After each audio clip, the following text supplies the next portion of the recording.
குறுக்கங்களோட shortcut தான் இந்த வீடியோவில் பார்க்க போகிறோம். அது என்னென்ன ஆளுவகை இருக்குன்னா ஐகார குறுக்கம், ஔகார குறுக்கம், மகர குறுக்கம், ஆயுத குறுக்கம்.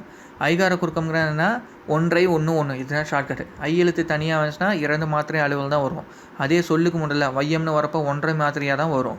அதே வந்து சொல்லுக்கு நடுவில் சமையல்னு வரப்போ என்ன வந்து மைங்கிற எழுத்து வந்து 1 மாத்திரை அளவுக்கணும். சொல்லோட கடைசியில் வரப்போ பறவை அதில் வரப்போ வந்து வைங்கிறது 1 மாத்திரை அளவு தான் ஒலிக்கும். ஐகார குறுக்கம்னா என்ன 1 1 1.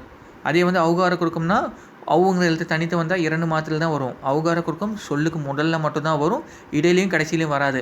முதல்ல வந்தாலே என்ன 2 மாத்திரையிலேருந்து குறைஞ்சி 1 மாத்திரையாக ஒலிக்கும். எக்ஸாம்பிள் என்ன ஔவையார், ஒவ்வாள், இது வந்து 1 மாத்திரையாக தான் ஒலிக்கும். மகர குறுக்கம்ங்கிற இம் எழுத்து வந்து அரை மாத்திரை அளவில் தான் ஒலிக்கும். அது வந்து குறைஞ்சி ஒலித்தா மகர குறுக்கம்னு சொல்லுவாங்க. இந்த மகர குறுக்கமில் வந்து ஒரு 2 ரூல்ஸ் தான் இருக்குது. இம்முக்கு அப்புறம் வாங்கிற வகர எழுத்தை வந்து தொடங்கக்கூடாது. இம்முக்கு முன்னாடி இன்னுங்கிற 2 மெய் எழுத்தை வந்து வரக்கூடாது. அப்படி வந்துச்சுன்னா அது மகர குறுக்கம், அதாவது அரை மாத்திரையிலேருந்து குறைந்து 1/4 மாத்திரையாக ஒலிக்கும். வளம் வந்தாலும் இம்முக்கு அப்புறம் வாங்குற வகர எழுத்து வந்திருக்கா.